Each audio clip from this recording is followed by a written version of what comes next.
হেল্থটো আমাৰ সকলোতকৈ ডাঙৰ সম্পত্তি আপোনালোকে মানে নে সেই কথাটো যদি মানে কোনে মানে মোক জনাবচোন হেল্থটো যে আমাৰ সকলোতকৈ ডাঙৰ সম্পত্তি হেল্থ আছে মানে সকলো আছে আমাৰ লাইফ শাৰীৰিক আৰু মানসিক আৰু ইমোশনালি সুখ শান্তিত থাকিবলৈ আমাৰ হেল্থটো ঠিকে থকাটো খুব জৰুৰী কথা আজি মই আপোনালোকক দুটা কথা কম সেই দুটা নিয়ম যদি পালন কৰে আপোনালোকে খুব সুখেৰে বহুত বছৰৰ কাৰণে সুখী আৰু হেলদি লাইফ এটা লৈ জীয়াই থাকিব পাৰিব মাত্ৰ দুটা নিয়ম আপোনালোকে পালন কৰিব লাগে সেই নিয়ম কিটা মই আপোনালোকক আজি কম যিকিটা মই নিয়ম কম সেইকিটা আপোনালোকক মই পিছলৈ থৈছো অকমান পিছলৈ থৈছো তাৰ আগলৈ মই কেইটামান আপোনালোকক কথা কম হেল্থটো ঠিকে থাকিবলৈ আমি কি কৰিব লাগিব নিয়ম কিছুমান আমি মানিব লাগিব ৰাতিপুৱা উঠাৰ পৰা ৰাতি শুৱালৈকে যেনেকে তেনেকে জিটি খাই দিয়া যেতিয়া শুৱা উঠা বহা কৰা যেনেকে তেনেকে সেনেকে আপোনাৰ লাইফটো আসলতে এনে চলি থাকে বাৰু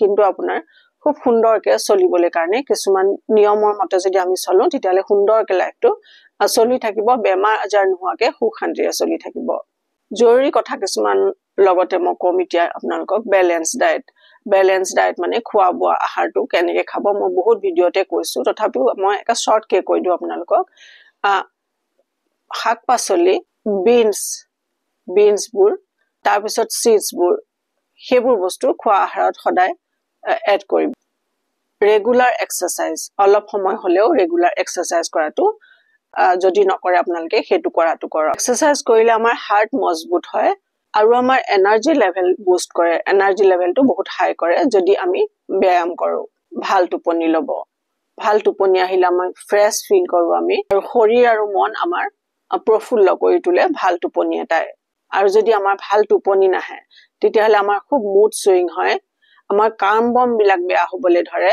শকত হোৱাৰ টেন্ডেন্সি ডায়াবেটিস হোৱাৰ টেন্ডেন্সি এইবিলাকৰ প্ৰবলেম হ'ব পাৰে যদি আমাৰ টোপনি ভাল নহয় এদিন কেতিয়াবা টোপনি মানুহৰ ভাল নহব পাৰে সকলোৰে হয় হয়তো কিন্তু ডেইলি ৰেগুলাৰ বেসিছত যদি হেতু হয় টোপনিটো আপোনাৰ কমি যায় তেতিয়াহলে আপুনি মন কৰিব লাগিব টোপনিটো আপুনি ঠিক কৰিব কাৰণে চেষ্টা কৰিব লাগিব তাৰ কাৰণে যদি আপুনি ব্যায়াম কৰে তেতিয়াহলে দেখিব আপোনাৰ টোপনি আপোনাৰ ভাল হৈছে টেনচন মন বেয়া লগা ডিপ্ৰেছন হৈ থকা এইবোৰ বস্তু কেনেকে ঠিক কৰিব তাৰ কাৰণে কৰিব লাগিব ধ্যান কৰাটো এটা হেবিট হ'ব লাগে আসলতে আমি ভালকে পাৰফেক্ট কৈ ধ্যান কৰিব পাৰিব লাগে এটা কেন্দ্ৰবিন্দুত আমি মনটো বহাব পাৰিব লাগে হেতু হ'ব আপোনাৰ অভ্যাসৰ কাৰণে আছে যেটো মই টপিক ক'বলৈ গৈ আছো দুটা নিয়ম সেই নিয়ম দুটাৰ লগত এটাৰ লগত ধ্যান জড়িত হৈ আছে ধ্যান কৰিলে ডিপ্ৰেছন টেনচন এইবোৰ আপোনাৰ দূৰ হ'ব নিজৰ ভাল লগা হবি থাকিব পাৰে আপোনাৰ সকলোৰে থাকে নিজৰ ভাল লগা হবিটোক নেগলেক্ট নকৰিব হেতুক অলপ টাইম দিব বেড হেবিটস বিলাক লাইফৰ পৰা আঁতৰ কৰিব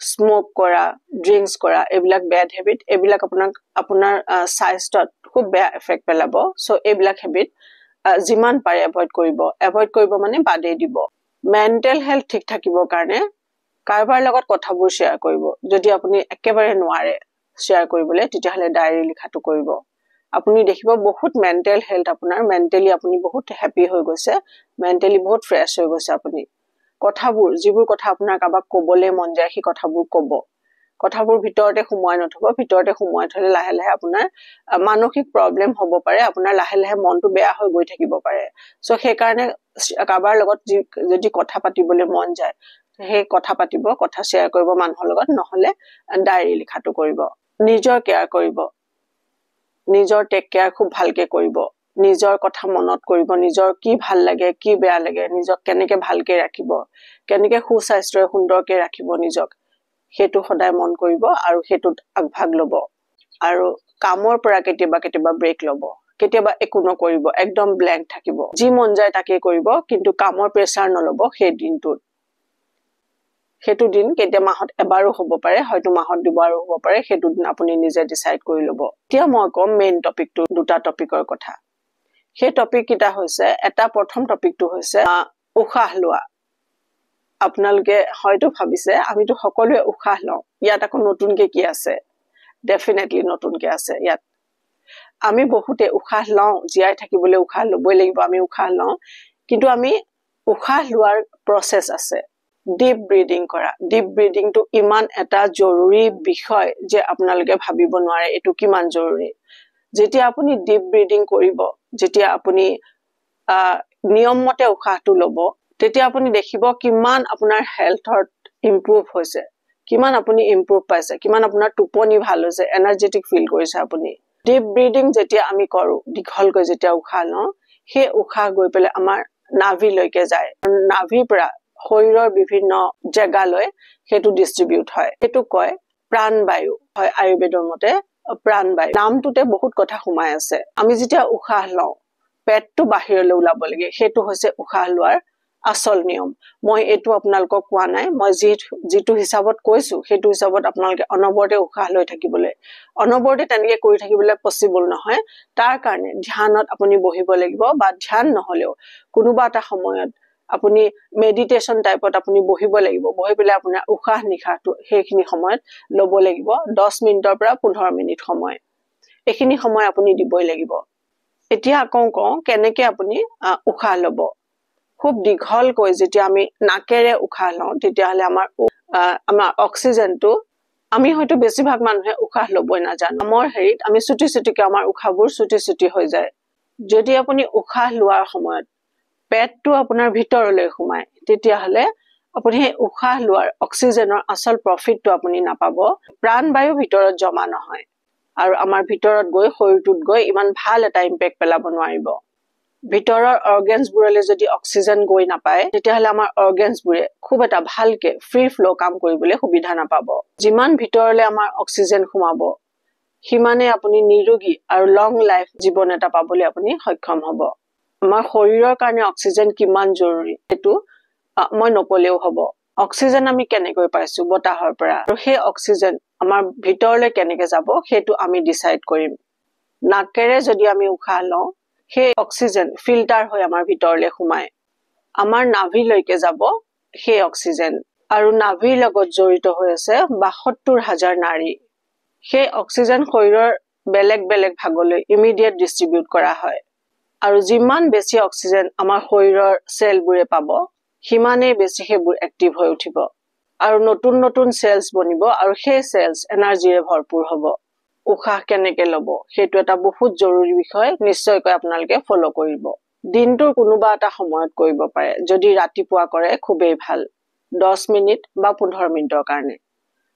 যদি ৰাতিপুৱা নোৱাৰে ইভিনিং কৰিব, ইভিনিঙো যদি নোৱাৰে কোনোবা এটা সময়ত, ৰাতি হ'ব পাৰে, দিনৰ ভাগত হ'ব পাৰে, মুঠতে কোনোবা এটা সময়ত গোটেই দিনটোৰ ভিতৰত 10 বা 15 মিনিটৰ কাৰণে ভালকে এটা জেগাত বহি ল'ব। এটা কথা মন কৰিব লাগে, আহাৰ খোৱাৰ 3 বা 4 ঘণ্টা সময় গেপ হ'ব লাগে, তেতিয়া আপুনি সেই উশাহ লোৱাৰ প্ৰচেছটো কৰিব। প্ৰচেছটো মই আকৌ এবাৰ কৈ দিওঁ, খুব দীঘলকে উশাহ ল'ব নাকেৰে। যেতিয়া আপুনি দীঘলকে উশাহ ল'ব, পেটটো আপোনাৰ বাহিৰলৈ ওলাব লাগিব, আৰু যেতিয়া উশাহটো এৰি দিব, পেটটো আপোনাৰ ভিতৰলৈ সোমাব লাগিব।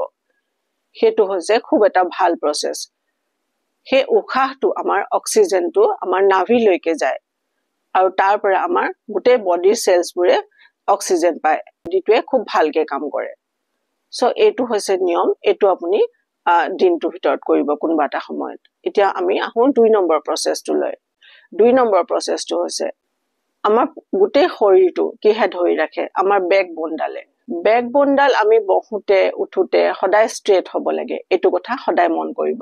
বহুত মানুহে ভুল কৰে, বহোতে হয়তো এনেকে কোজা হৈ বহিব, বেকা হৈ বহিব, পিঠিটো এনেকে ধৰণৰ পিছফালে হালি পেলাই বহিব। কোনোবা এটা সময়ত তেনেকে বহিব পাৰে, অনবৰত ষ্ট্ৰেট হৈ বহি থকাটো, কিন্তু বেছিভাগ সময় আপুনি মন কৰিব যাতে বেছিভাগ সময় যেতিয়া আপুনি বহিব, বেকবোনডাল সদায় ষ্ট্ৰেট হ'ব লাগে।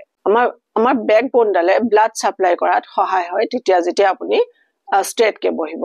আৰু যদি আপুনি বেকা বেকিকে বহিব, তেতিয়াহ'লে আমাৰ ব্লাডটো গোটেই বডিত সাপ্লাই হ'বলৈ অসুবিধা হয়। যেতিয়া আপুনি বেকাকৈ বহিব, বডিৰ নাৰ্ভ বা অন্য ভাগবোৰত ভালকৈ ব্লাড সাৰ্কুলেট হ'ব নোৱাৰে, আৰু সেইবোৰৰ কামত বাধা পৰে। আৰু সেই এটা নিয়মৰ কাৰণে আমাৰ শৰীৰটোত বিভিন্ন ধৰণৰ প্ৰব্লেমছ হ'ব পাৰে।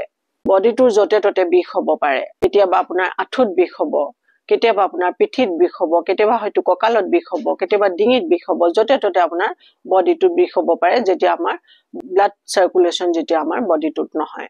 চিধাকে বহিলে আমি যেতিয়া বডিটোত ভালকে ব্লাড সাৰ্কুলেশ্যন হয়, তেতিয়া বডিটোৰ প্ৰত্যেকটো পাৰ্টে ভালকে কাম কৰে। এটা কথা মন কৰিব, আমাৰ যেতিয়া মনটো বেয়া হয়, তেতিয়া আমাৰ কি হয়, আমি স্মাৰ্ট হৈ নাথাকো। আৰু যেতিয়া আমি স্মাৰ্ট হৈ নাথাকো, তেতিয়া আমাৰ বডি লেংগুৱেজ বেয়া হৈ যায়।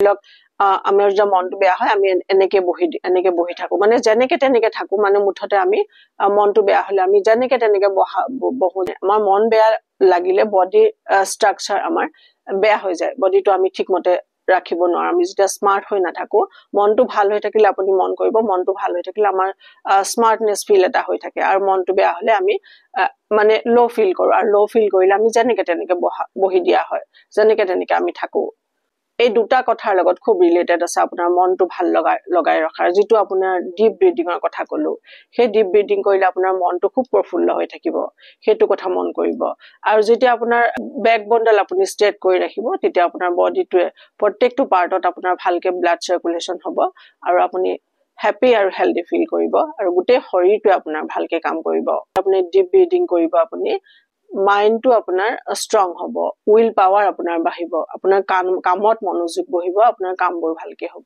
চেনেল সাবস্ক্ৰাইব কৰিব ভিডিঅ' বিলাক মোৰ শ্বেয়াৰ কৰিব যিবিলাক ইনফৰমেটিভ ভিডিঅ' বুলি আপোনালোকে ভাবে আপোনালোকে যদি ভাল পায় তেতিয়াহলে মোক কমেন্ট কৰিব লাইক কৰিব আৰু ভিডিঅ' বিলাক শ্বেয়াৰ কৰিব আৰু হ্যাপি আৰু হেলদি হৈ থাকক মোৰ শুভেচ্ছা থাকিল